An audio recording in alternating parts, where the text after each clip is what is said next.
Welcome to HSDF The Podcast, a collection of policy discussions on government technology and Homeland Security brought to you by the Homeland Security and Defense Forum. In this second of a two-part series, our panel of experts from CISA, NSA, and Congress engaged in a lively discussion around cyber data management strategies when dealing with an overwhelming amount of threat information, the importance of data tagging, remaining gaps in data sharing, and how the saying, "to beat one of us, you have to beat all of us," is more relevant than ever for government agencies supporting the nation's cybersecurity efforts. Featuring former Congressman Jim Levine, Christopher Butera, Senior Technical Director, CISA, Neal Ziring, Technical Director, Research Directorate, National Security Agency, Tom Afferton, President, Cyber Mission Sector, Peraton. This discussion took place at the HSDF Cybersecurity Symposium on July 10th, 2024.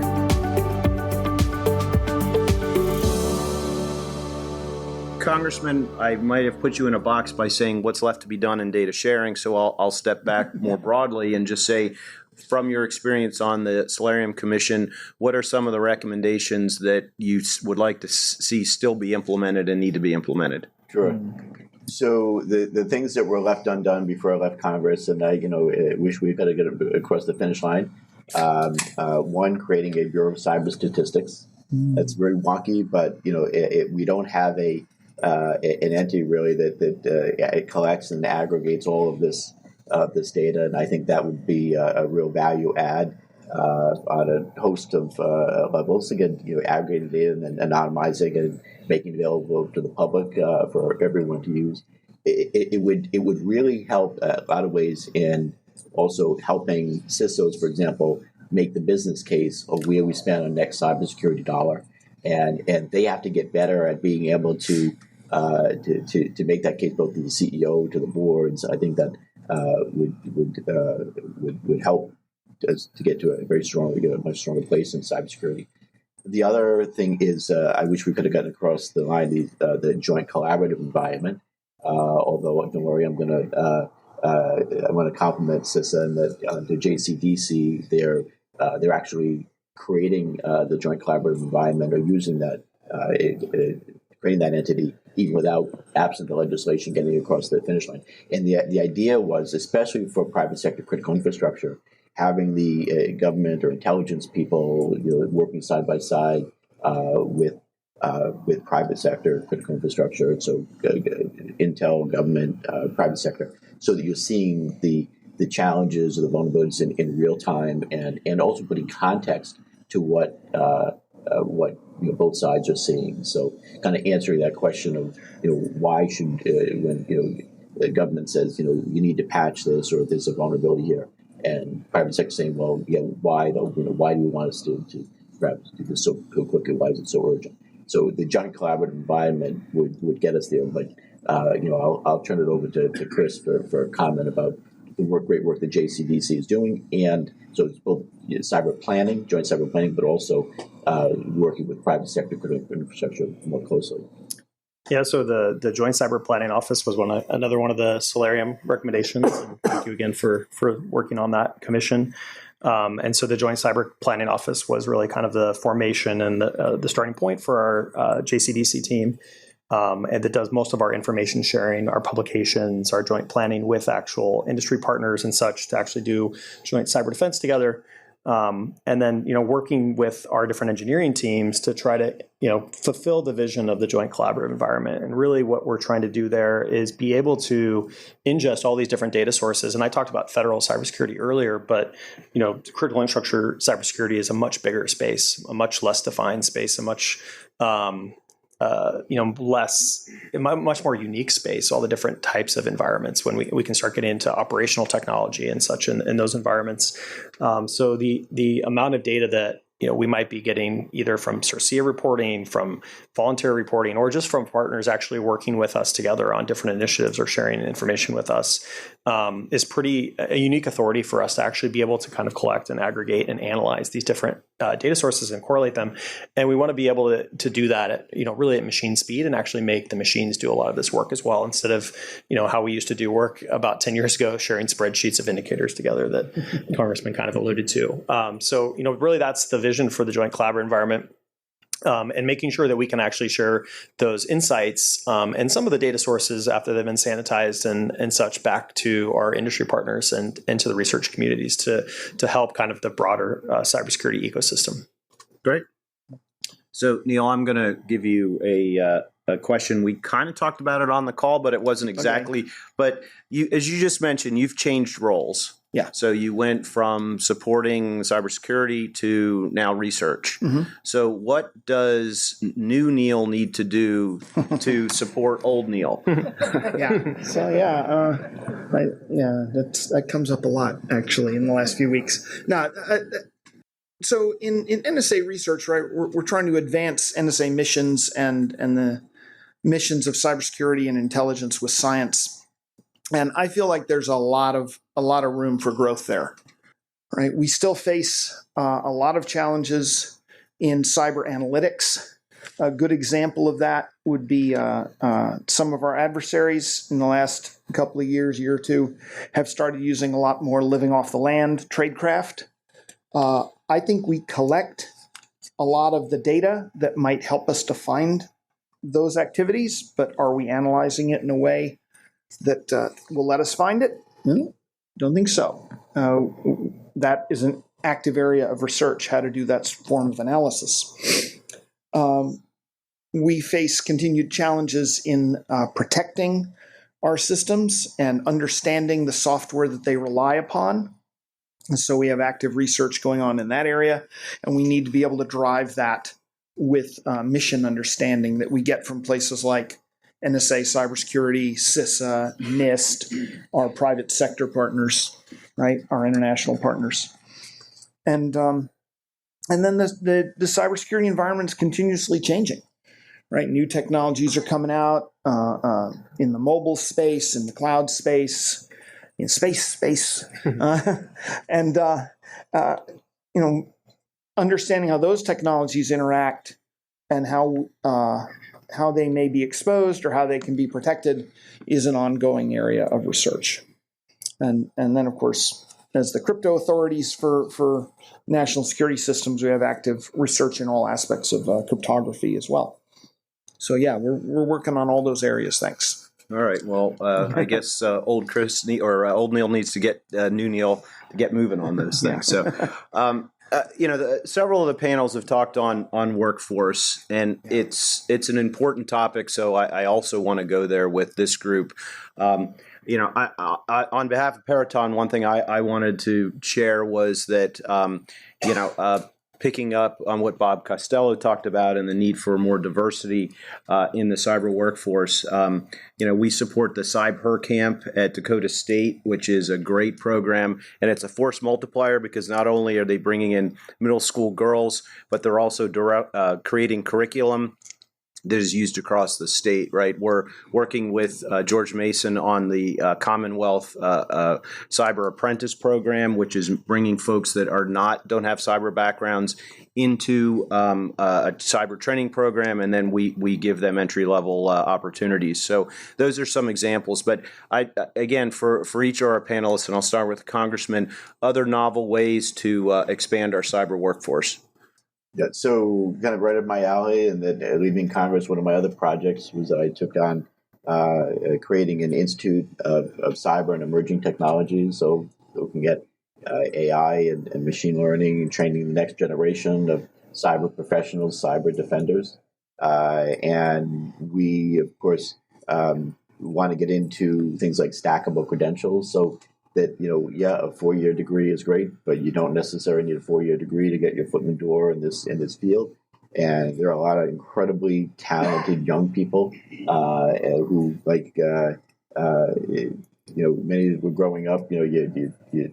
Kids take to technology like fish to water, and I joked earlier that some of the most capable people. If you have a problem in technology, ask a 12-year-old to fix it. So we need to harness that energy, that talent early on. At Rhode Island College and other colleges and universities are doing this too. But at Rhode Island College, we're working with some of the local high schools and kids in their senior year. We get them into a program where they're earning college credits in cybersecurity, so that when they graduate, They already have, they're part of the way there and getting their foot in the door and getting them going into this field potentially. So we added Rhode Island College added we had a minor in cybersecurity. Now we have a major and two minors and a major now. And then in the fall, we'll be adding a major and a minor in artificial intelligence as well. So, looking to educate the next generation of cyber and AI professionals is something that we're focused on. And to your point, Rhode Island is a Hispanic serving institution, and so more than 20% of our population are Hispanic speaking students, and this is a field where in cybersecurity and AI in underserved populations, this is a path forward to a pathway to success for those communities as well, and it benefits all of us, all of society as a whole. Absolutely, thank you. Neal, you talked about, and one of the earlier panels talked about as well the need for data literacy as a skill for some of our new hires. But what else has happened with NSA in terms of workforce? So NSA is very active in this area. Of course, there's now a federal workforce cyber workforce strategy that ONCD worked on. Of course, we had people on that committee, not me personally, but close colleagues were on that. Of course, there are aspects of that strategy that are looking at how do we bring people into this workforce other than the pathways through a traditional 4-year degree. That pathway is still good, but you got to have other pathways too. We're continuing to support the Gen Cyber program, which is a program of summer camps for students and teachers in the K-12 arena. This summer, I think we had well over 200 camps running, and we go out and visit every single one of those. I'll be going to visit one next week, doing my part. And you have one of those at Rhode Island College too as well? Yeah. Oh, are they hosting one? Excellent. Yep. I wish I was going to one that close. I wish you were. We continue to work with our national centers of academic excellence in cybersecurity education at the 2-year, 4-year, and a doctoral level. But the data science literacy aspect is a particularly important one, I think. We've been talking with our centers of excellence schools about that for a while now. And that's one where the academic community needs to come together, and we've talked to them about this, to say, how do we get the right amount of sort of basic data science familiarity into cybersecurity educational programs so that folks graduate from those programs having the sort of right key concepts to jump into this data-rich environment that cybersecurity has become. And we're also working with National Science Foundation on their efforts for AI education.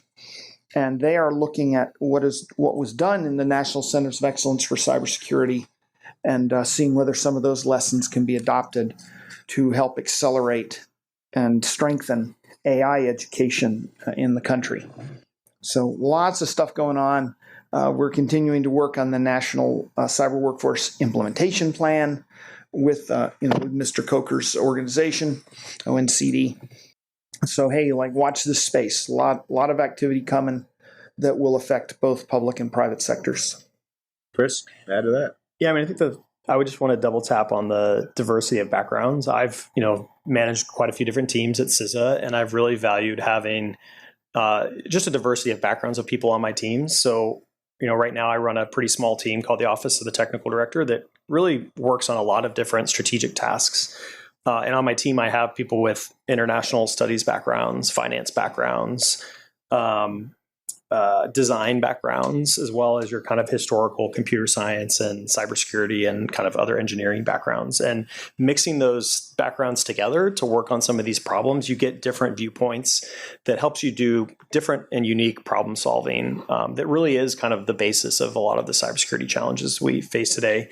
So, for folks who are looking to jump into the cybersecurity field, don't think you have to go down the traditional degree path in those areas. It's just about a passion for learning, a passion for problem solving.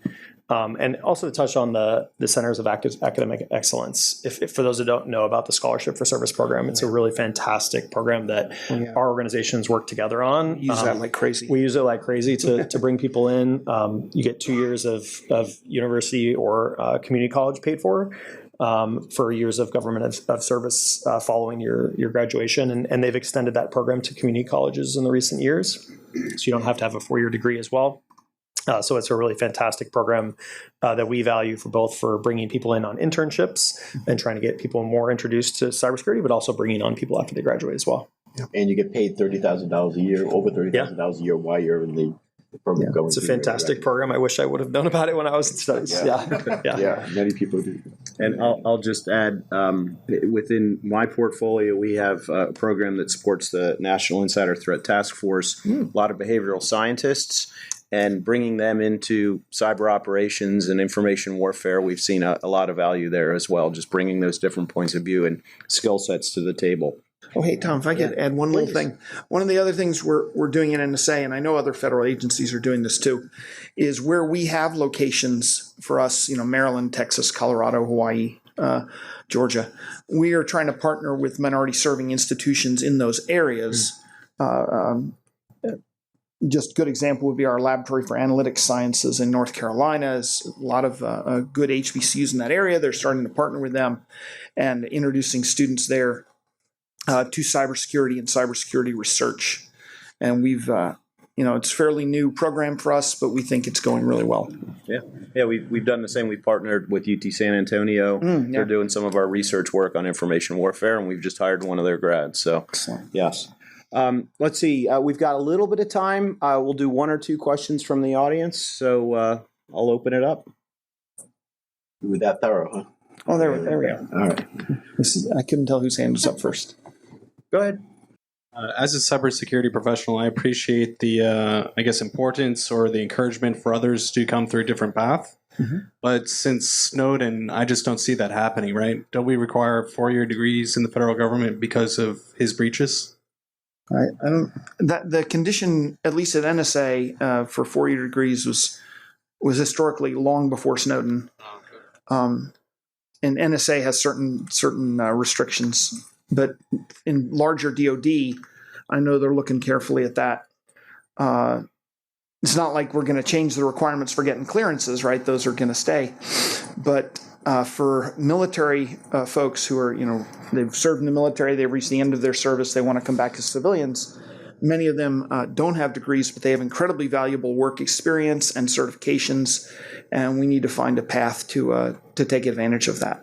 Yeah, and the National Cyber Director who was here earlier, Harry Kofer, was talking about how some of those requirements for the 4-year degree are now being relaxed, and we're looking for talent, not necessarily the degree. Yeah. We had a question over there. I'm Rachel. We are finding in our interviewing, I'm actually on a recruiting Tiger team, that the requirement of being in a SCIF is really, minimizing. Do you guys run into that, and how are you talking about it and thinking about it? I can see the easier question for me, I guess. Although I did work 7 years in a SCIF in my threat hunting role, a lot of our teams don't work in the SCIF every day. So I visit the SCIF a couple times a week, but I don't work in a SCIF. My whole team doesn't work in a SCIF. So a lot of this is a workforce. All of our operations are unclassified. We do rely on classified intelligence to help with our unclassified mission space. So for us, it's not really as big of a problem as it is for some of the clear defense contractors and, certainly for the intelligence agencies. Yeah, but even at an intelligence agency like ours, we are doing much more in what we call the low side, in the unclassified environment. A particularly good example of that would be our Cybersecurity Collaboration Center, right, where most of the employees there are sitting in the internet environment most of the time because they're trying to collaborate within our defense industrial base, cybersecurity, and government partners. So I'd say NSA, we are making progress in that regard. In the research directorate, we've always had a significant presence on the internet side because, if you're going to be doing research, you got to collaborate with other researchers at academic institutions, at research institutions, and so we do that.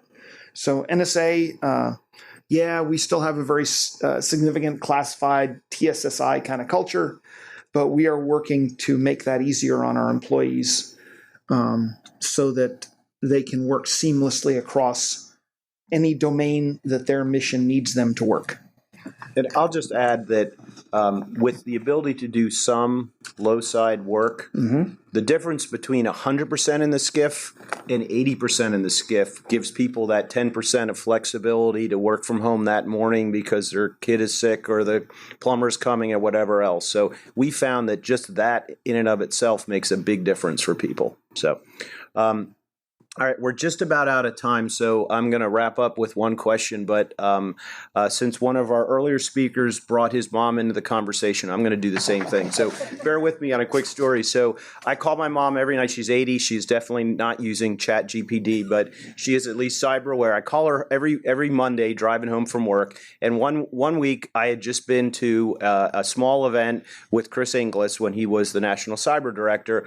And that is when he introduced the to beat, one of us, you must beat all of us. And I mean, I don't have any tattoos, but if I'm going to get a tattoo, it may be that.